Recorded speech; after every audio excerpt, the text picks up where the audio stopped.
Rotation of complex number कि कोई भी कॉम्प्लेक्स नंबर z है तो हम उसको r सिस थीटा लिख सकते हैं। ये लाई करता है एक सर्किल पे जिसका रेडियस होता है 1 सिस थीटा प्लस बीटा।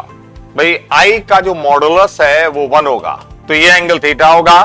सिस थीटा को i से मल्टीप्लाई कर रहे हैं।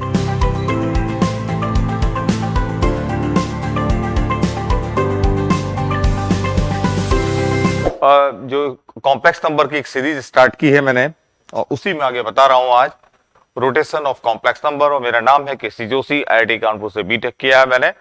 और ये मैंने कॉम्प्लेक्स नंबर की सीरीज स्टार्ट की है और ऐसे ही मैं दूसरे टॉपिक्स की भी सीरीज स्टार्ट करूंगा। आप मेरे यूट्यूब चैनल को ज्वाइन जरूर करिए, जोशी क्लासेस 2.0। ठीक, ये देखिए इधर रोटेशन ऑफ कॉम्प्लेक्स नंबर। मैं इसको विजुलाइज कैसे करते हैं ये बताने के लिए मैं बहुत छोटी छोटी बातें पहले बताऊंगा, फिर ये आपको बताऊंगा कि आईआईटी की प्रॉब्लम को हम ओरली भी सॉल्व कर सकते हैं।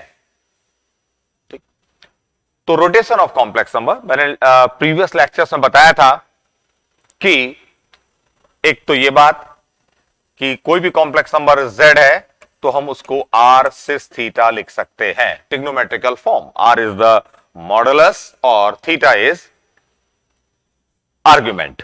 ठीक है, if r is equal to 1 मतलब mod z is 1 then z is cis theta. तो z होगा सिस थीटा, मॉड z 1 होगा and this cis theta is called uni modular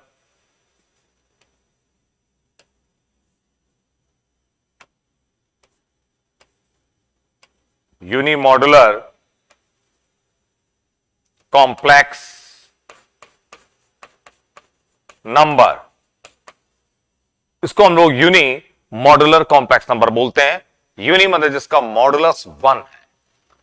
और ये cis theta, theta can be anything between minus pi and pi. और ये uni modular complex number ये लाई करता है एक सर्किल पे जिसका रेडियस होता है 1 और सेंटर होगा ओरिजिन।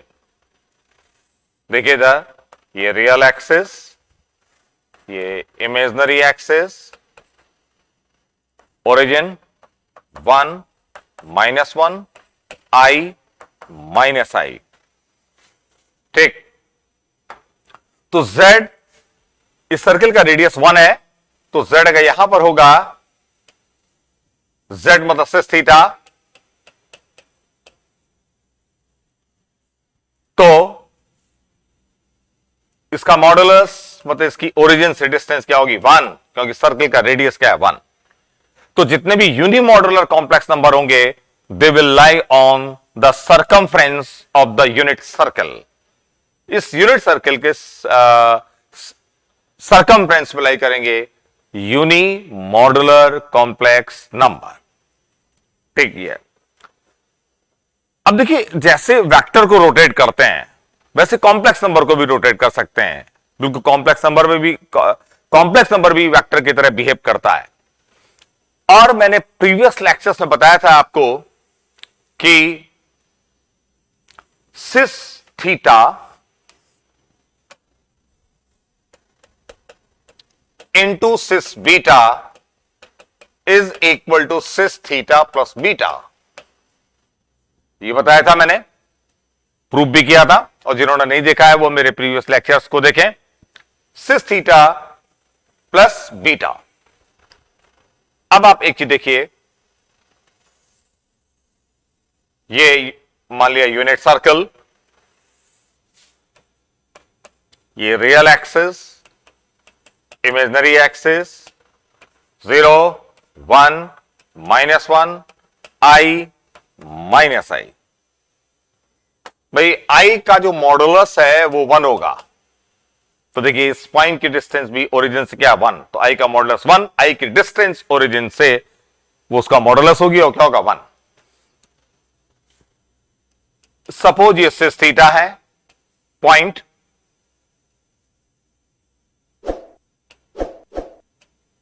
सिस थीटा। क्लियर?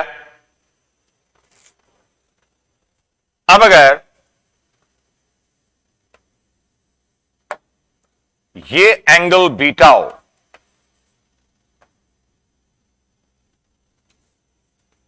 तो ये पॉइंट कौन सा पॉइंट होगा? मान लिया ये P है, P है सिस थीटा, ये है Q। तो Q क्या होगा? Q का आर्गुमेंट क्या हो जाएगा? Theta plus beta. तो Q होगा सिस थीटा प्लस बीटा। तो देखिए इधर सिस थीटा को सिस बीटा से मल्टीप्लाई किया, क्या आया? Cis theta plus beta. और ये देखिए ये सिस थीटा को हमने beta angle anticlockwise rotate किया, beta angle anticlockwise rotate किया, क्या मिला? Cis theta plus beta. ठीक है, तो इसका मतलब सिस थीटा को बीटा एंगल अगर हम एंटी क्लॉकवाइज घुमा देंगे तो मिलेगा सिस थीटा प्लस बीटा। इसका मतलब मल्टीप्लीकेशन, मतलब सिस थीटा को सिस बीटा से मल्टीप्लाई करें तो हमें मिलेगा सिस थीटा प्लस बीटा, मतलब रोटेशन। तो सिस थीटा को सिस बीटा से मल्टीप्लाई करने से सिस थीटा जो होगा वो बीटा एंगल रोटेट हो जाएगा, किधर? एंटी क्लॉकवाइज डायरेक्शन में। अब जैसे एक एग्जांपल, आई सिस थीटा, तो सिस थीटा कोई कॉम्प्लेक्स नंबर अगर है, ये तो डेफिनेटली यूनिट सर्किल पे होगा।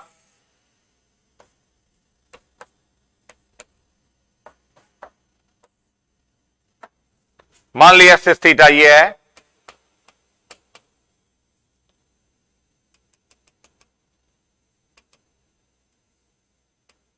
तो ये एंगल थीटा होगा। सिस थीटा को आई से मल्टीप्लाई कर रहे हैं। आई जो कॉम्प्लेक्स नंबर होता है, ये आई यहां, और ये आर्गुमेंट क्या है इसका? पाई बाय 2। तो आई को लिख सकते हैं सिस पाई बाय 2। आई को क्या लिख सकते हैं? सिस पाई बाय 2। और ऐसे बता दूं, अच्छा मॉडुलस आई का क्या होगा? 1। और ऐसे ही माइनस आई को लिख सकते हैं, ऐसे आएंगे तो आर्गुमेंट क्या होगा? सिस माइनस पाई बाय 2। 1 को लिख सकते हैं सिस 0, इसका 0 होगा आर्गुमेंट। -1 इज सिस पाई, क्योंकि इसका आर्गुमेंट ये होगा, ये एंगल पाई। और वैसे भी सिस पाई मतलब cos pi plus i sine पाई।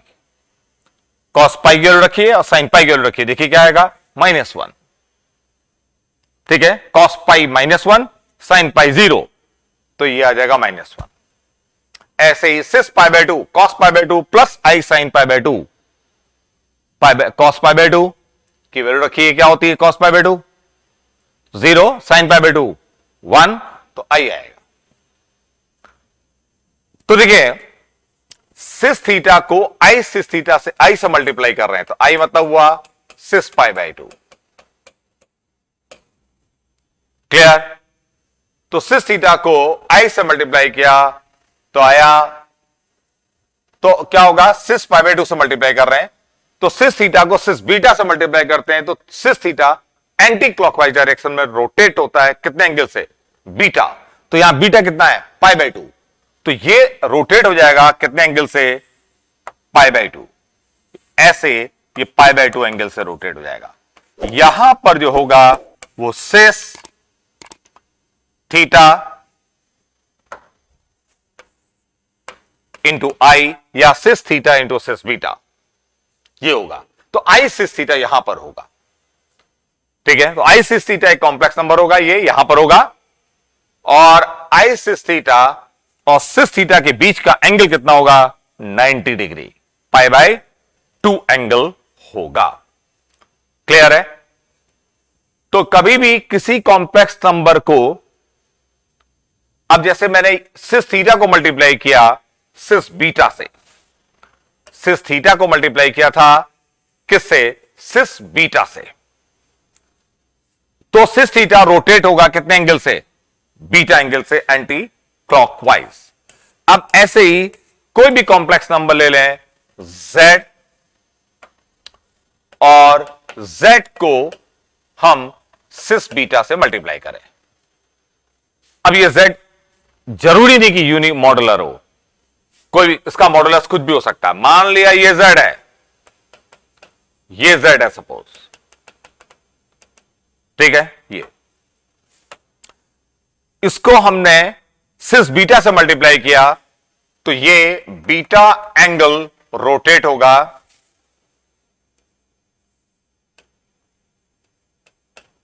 ये बीटा एंगल, और यहां पर जो आएगा ये आएगा z सिस बीटा, ये होगा z सिस बीटा। ये z है तो ये z सिस बीटा होगा, ठीक है। ये तो एक ये छोटी सी बात थी, ये आज मैंने बताई है। ऐसी छोटी छोटी बातें आपको बताता रहूंगा।